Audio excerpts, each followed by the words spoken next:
Coming up tonight, the Empress of the Seas spends the day in not her private island, but a private port with Costa Maya. The guests go on a quest, and we take a look at the location it all went down with the Royal Theater. It's all coming up, so let's set sail.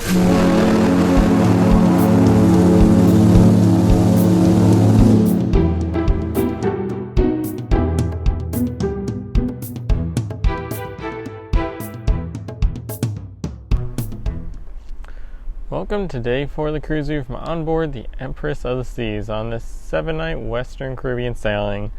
Today was Sunday, October 13th, 2019, and our location for today was the second port of call of this voyage with a visit to Costa Maya, Mexico. We had an early morning arrival, picking up the pilot at about 7 a.m. this morning, under the cover of darkness, long before the sunrise, and while there was a beautiful full moon shining out over the water. We then got to the dock at about 7:45 and were officially cleared to let passengers ashore at 8 a.m. this morning. This evening we had a 6 p.m. departure with a 5:30 all aboard, and we immediately started leaving as soon as we hit 6 p.m. and it took about 5 minutes to be clear of that pier and out to sea. We did a full 180 this morning, so this evening to leave we simply had to move away from the pier and head out to sea.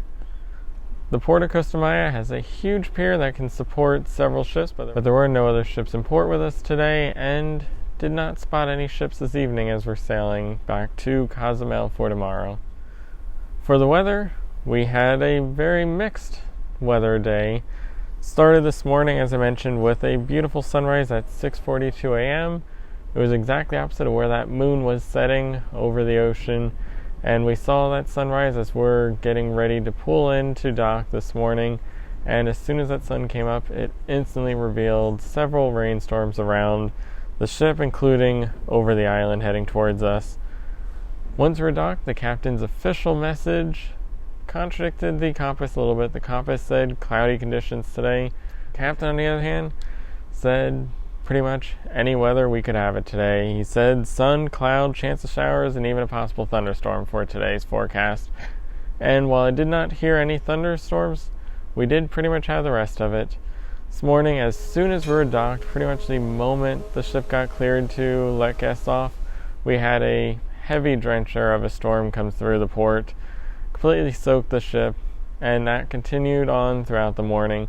As you looked out around the ship, you saw that rain around. We got several other storms throughout the morning, and that kind of delayed the ability for many people to get to the port, as it is a long walk down that pier, and with the storms constantly coming through, it seemed like it was always raining in some way until about noon today. When it wasn't raining, though, it was very hot and sunny out there, and especially in the afternoon, it was a hot, sunny day. This evening, we did see a couple of those little showers around, right around departure time. Didn't hit any, but certainly saw them on the horizon. But in between was a beautiful day, and even when it was raining, we still had a few beautiful sights, including a rainbow out over the port after the one storm this morning.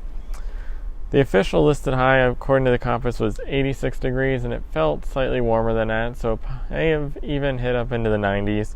And the sea conditions were calm, with about a 10-knot wind blowing over the ship.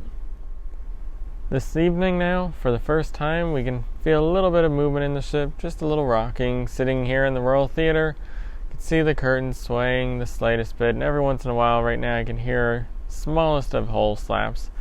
Much smaller and less violent than what we've felt on some of the larger ships, but certainly a little bit of movement, which is the first for this sailing. So far, despite her size, she has been incredibly smooth. Seas don't look too rough out there. We do have a full moon, so it makes it a little bit easier to see what's going on under those sea conditions, but we're certainly starting to see a little bit of movement. Hopefully we won't get too much more of that throughout the evening, and when we have that sea day coming up later in the sailing to head back north. Moving on to the compass then, we had a port day, which meant that was a lot of what the focus is going to be on today. This morning, After we had the all clear, there was a 9 a.m. crew drill scheduled for today. The captain announced it last night at the captain's reception. And this morning, with those rain showers around, the drill was slightly delayed. It did not take place until about 9:45 instead of 9 a.m. For today's drill, we've seen a variety of these in the past, from suspicious people on board, missing people overboard, fires, all kinds of different evolving scenarios. Today's was a fire that took place in cabin 2520, so down there on deck number 2, and throughout the course of it, it spread a little bit into crew areas, blocking off some lobbies and stairwells and shifting the situation kind of like we saw in the Jewel of the Seas. Not quite as extensively as it was in the Jewel, but still an evolving situation today. As we often see, though, it did ultimately lead to the order to evacuate the ship and then man the lifeboats. And with that, we saw them going off the side of the ship, lowering the lifeboats, and immediately raising it back up. In some cases, they did it 2 or 3 times, so it seemed like they were doing some extra thorough testing of the actual loading process and getting those lifeboats ready to use.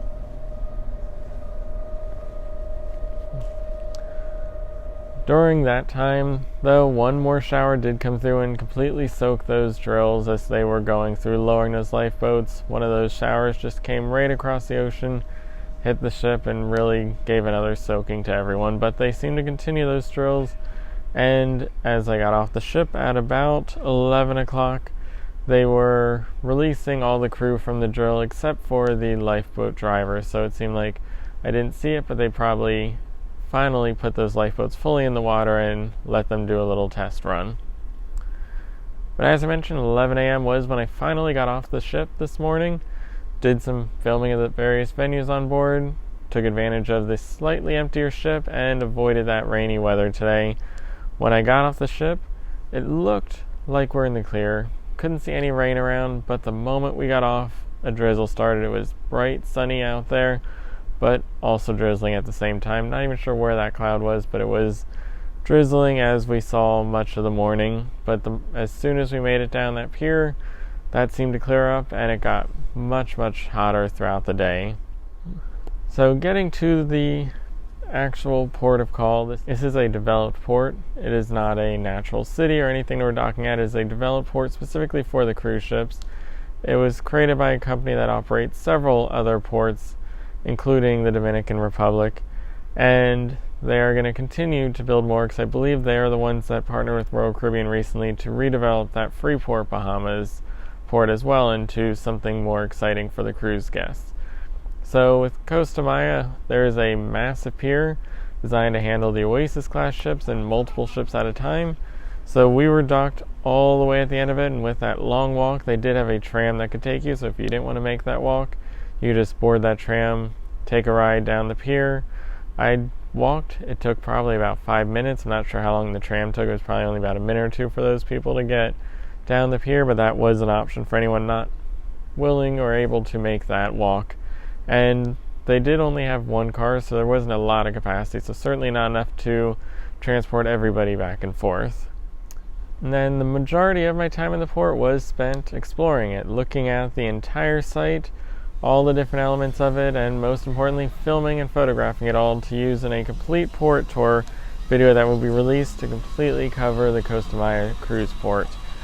And with that, I of course had to look at everything there was there, every inch of it, every shop, every path, every venue there was in the port of call. And with that, the big thing that I found was it is incredibly detailed. Going into this, I was expecting it to be very similar to Falmouth, another developed cruise port, expecting wide open space, shops, plenty of room for the guests to disperse throughout, but for the most part clear and meant for shopping. This was much different than that. It was giving off culture. It had fun things to do. It was more like a cruise experience on land. It had beaches, it had pools, it had its own attractions and excursions. You can go and take a trail to see a bunch of birds. You could go swim with the dolphins. You could go off to the aqua park that was nearby, all with this specially made cruise port that was created. And if you weren't doing excursions, there was a pool for you that was free with plenty of lounge chairs. There was a beach area. You could not go in the ocean, but it was a beach area that had a pool attached to it as well. Plenty of bars, plenty of restaurants. Anything you could really want to do on a cruise ship, you could do in the port and get a little more of that culture and support the area as well at the same time. And in addition to all the things that were developed in it, it just looked beautiful. As you walked through, there were so many different styles, so many different elements. It was really well themed, and each area was slightly different, so you really got a different feel, different part of Mexico coming through as you traveled throughout that port of call. So it wasn't just one bland shopping center style feel to it. It really was a well developed and thought through project. Then in addition to the physical elements, the actual port of call, it was also operated like a cruise ship. There wasn't a compass, there wasn't a schedule, unfortunately, to know what was going on when, but there was a host that hung out by the pool and held different competitions, contests, interviewed people, talked to everyone, really kind of emceed the whole event and gave more personality and life to the activities going on, along with the fact that throughout the island they had different cultural experiences happening. As we're entering the port, you could see right in the front, as soon as you get off the pier and into the actual port area, they had a group of performers in full traditional garb playing some music right there, taking photos to give a little bit of that atmosphere.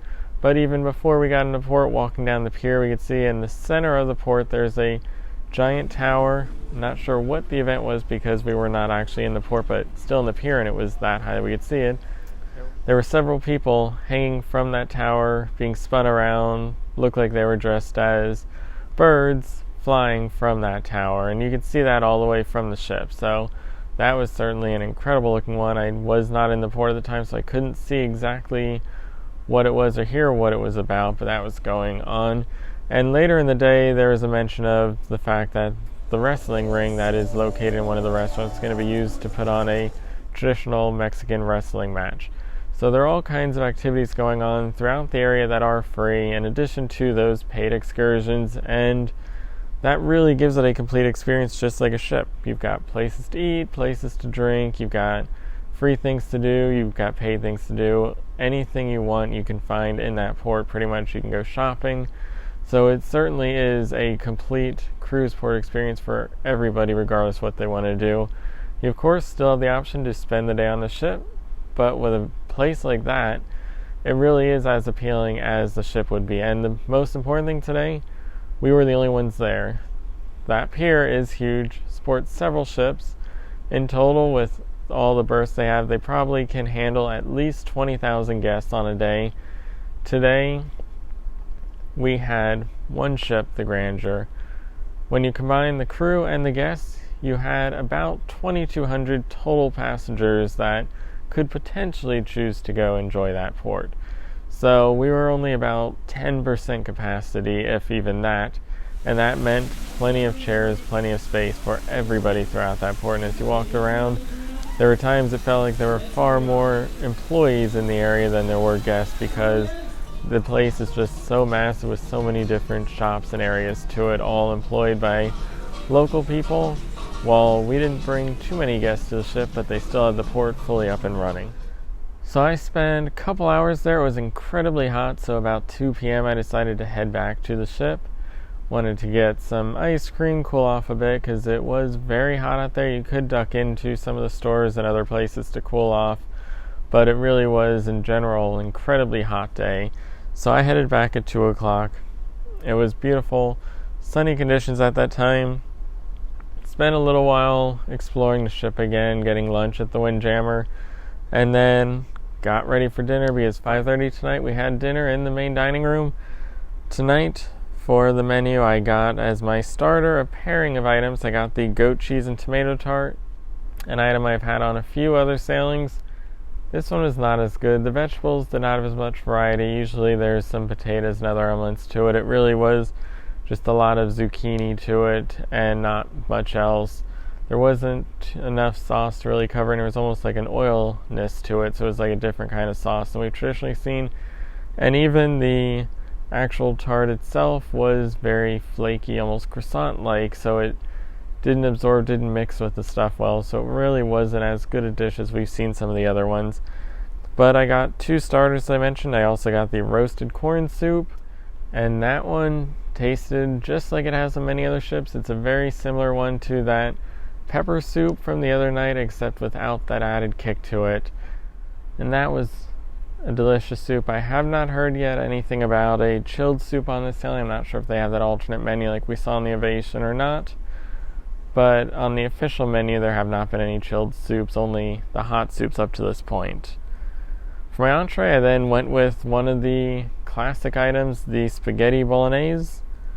And then for dessert, I got a pairing of desserts. I got the lemon curd tartlet, and I also went with the tiramisu. And that was one that was different than we've seen on the past several sailings. It was the traditional tiramisu. It was absolutely delicious. Probably the best tiramisu I've had on a ship. One of the best I've had, period. Lately, all the tiramisus on the ships have been served in a cup with the lady fingers in it, some cream. Really almost like a deconstructed tiramisu than a true tiramisu, and it just is not the same thing. One of the things I found tonight that it might be linked to is the fact that Jamie's Italian serves a traditional slice of tiramisu. So for the main dining room to not be serving the exact same dish as a pay venue, they use the cup version, and it is nowhere near as good. And looking back, it was every ship that had Jamie's Italian that did do it in the cup instead of the actual slice. So tonight we got a traditional slice of tiramisu, but it wasn't just the fact that it was a traditional form factor that made it good. It was so well made. A lot of times you get tiramisu, especially on the ships, and it's kind of floating in the sauce. It's just oozing out of the bottom layer. It's all over the plate, and then the top of the cake is really dry. With this one, the plate was spotless. There was nothing on it. Even after you take a bite, there was nothing left behind. But it was not dry, and that middle layer of cake is where all the moisture was. As soon as you would take the fork and put it into the cake, that sauce would just ooze out of that middle layer down over the cake, and that made it absolutely delicious. It was so moist and flavorful, and just the perfect tiramisu. Easily the best one I've had on a ship, and one of the best that I've had land or sea, and definitely one of the best desserts I've had on a ship as well. So that was 5:30. Had a little bit of time after that, but during dinner was that departure, so I did not get to actually watch the departure, but I did watch it from the main dining room out those beautiful windows that we have in the back of the dining room. So you got a great view of the pier. You could see and feel everything. You do feel a lot of movement when we are leaving in the dining room. We are on a ship with a traditional setup, and that means those engines, the propeller and shaft are all right below the dining room, and you can feel that vibration come through when we are in those very shallow waters and using the thrusters to move the ship around. And like our arrival, we had a couple showers show up on the horizon when we were departing as well tonight. So after dinner then, as I mentioned, I had that little bit of gap, and then 7:45 I went to the Centrum. They had a special game of Rock the Room. This is one that we've seen in a couple other ships. We saw it, of course, with Dennis Charles on the Jewel of the Seas first, but we also saw it on the Ovation of the Seas, and it's normally done running around the room, throwing out prizes and different things to the crowd that participate, shout things out. This one is structured far more like a game, except no prizes.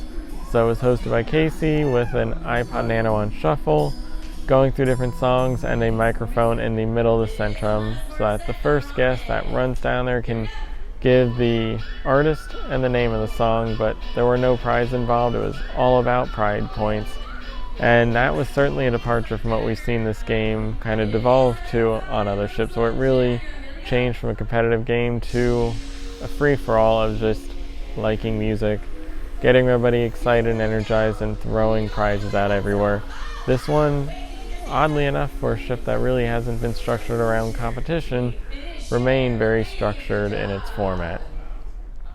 So that was 7:45, and then 9:45, the evening in the Royal Theatre began, because we had a headliner showtime starring Alfred and Seymour, and this was one of the best comedy acts I've seen.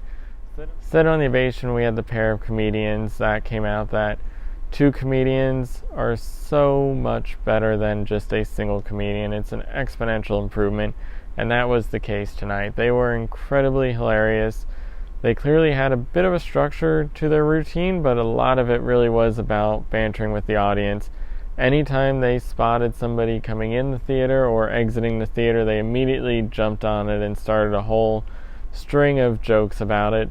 One of the first things they did was turn the house lights on to ensure they could see everything going on in the theater. It really was lit up at full lighting capacity the entire show, and the whole show is all about comedy. They just rattle off, spoke faster than probably anyone I've ever heard on a show before, and got through so many jokes, so much comedy in such a short period of time. And not only did they interact with guests in the audience, but they brought a guest on stage and continued that humor and that just natural flow of what felt very improv, but clearly structured along some kind of formatted string of the show. So that was 9:45, and that was their second showing. The first one was at 8:15, and it was packed in here, which was the reason I went to the second one, because it was too crowded to get in. But when we went to that second one, they were so popular during the first show that a lot of people stuck around to watch it a second time, which you don't often see that with the production shows, and you never really see that with the guest entertainers. So that really showed you just how popular they were with the guests on board this sailing. So that was 9:45, ended about 10:30. That actually ran a bit longer. It was closer to about 10:35, 10:40 once Elvis got out there and finished his little speech about tomorrow at the end. And that led right into the next event, the Quest. That is an event that is held on board almost every Royal Caribbean sailing. It is one of the most popular events, one of the biggest traditions that they have on board a Royal Caribbean cruise. And it was back in its traditional location, the same place I saw my Quest 17 years ago, back in 2002 on board the Nordic Empress. I watched it again tonight on board the Empress. The seas right up from that balcony looking down. It was handled exactly like it was back then. Everybody on this first floor was participating, playing in groups of teams. Anyone that had a team was assigned a number. After that was done, they went around, found groups of people that were kind of sitting near each other and started assigning numbers to fill out the number of teams.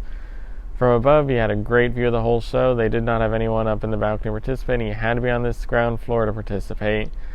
And one of the things they were able to do was the actual Royal Theatre stage shifts back. So while they don't seem to have levels and all that high-tech stuff, the actual stage can move out of the way to give a dance floor in the front, which gave them more room to have the actual event right in the front of the theater and made the venue work much better.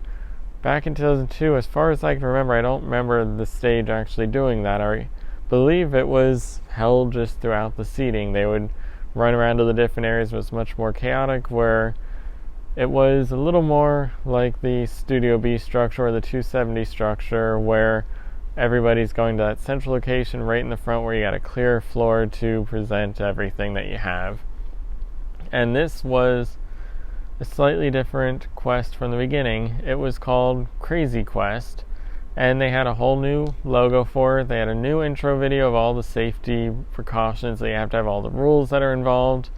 It had a very different feel to the style of it compared to the logos and everything we've seen on the past ones. It was more summer fun vacation style than the traditional Vegas style show that they've used for their logos. Do not put the item on top of the number because I don't have X-ray vision.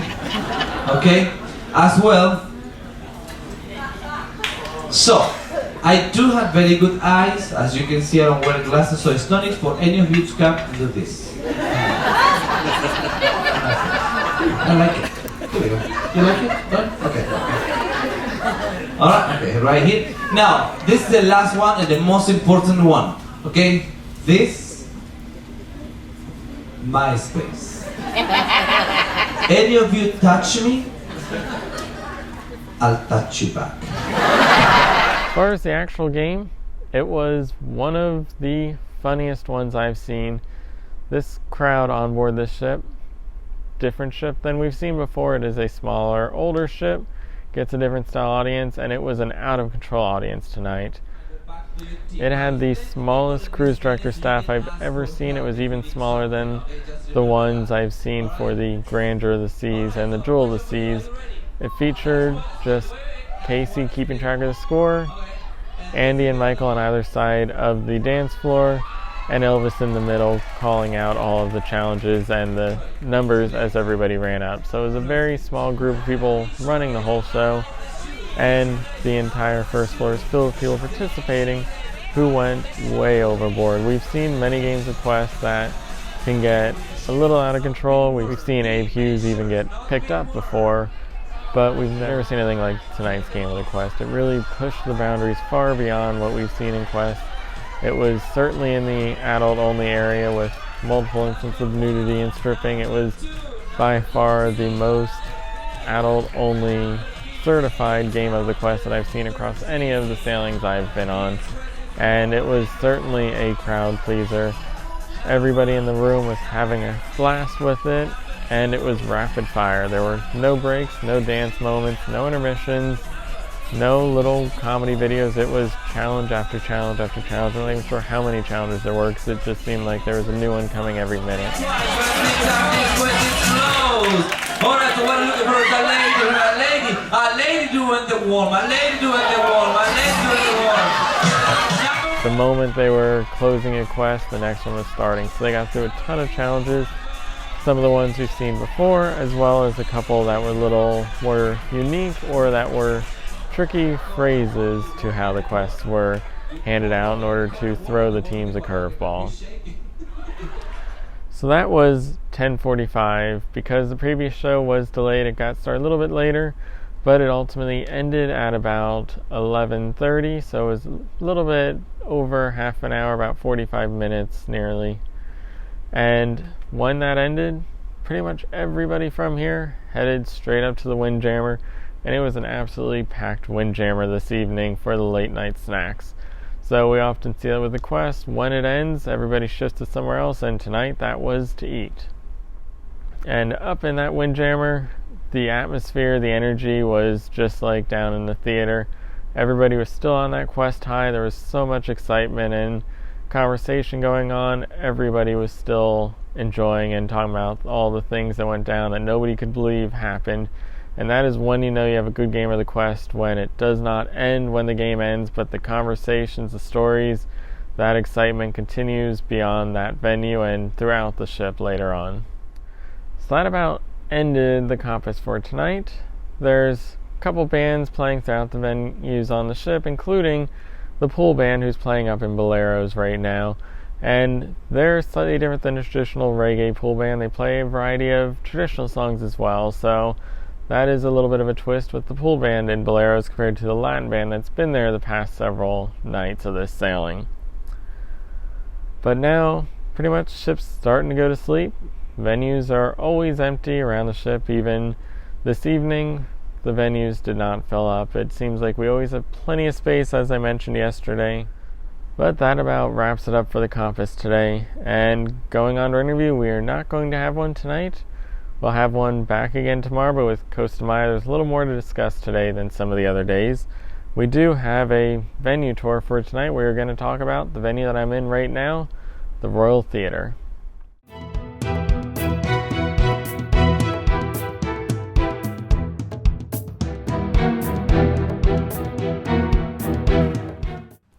The main show lounge on a Royal Caribbean ship is the Royal Theatre. Located on deck 5 and 6, the show lounge of the Empress of the Seas brings the classic lounge feel back. With a seating capacity of 673 guests, it's the smallest theater in the fleet, but it makes up for it in comfort. Featuring a mix of bench seating and individual swivel chairs, the theater allows for more social seating arrangements while watching shows and events. Tables spread throughout the space allow guests to enjoy a drink during the show, providing for a more relaxed atmosphere. While the first level has just a slight incline, the second level features a steeper incline with a series of box-style protrusions. While the ship and venue may be older and smaller than the modern builds of today, she did feature all the upgrades with her return to the fleet. The projection system allows the venue to show movies, while modern LED wall takes the production shows to a new level. With a small stage, creative use of the space becomes a must, with the unique additions of a rotating disc and added space in front of the guests, allowing for more of the theater to become a part of the production.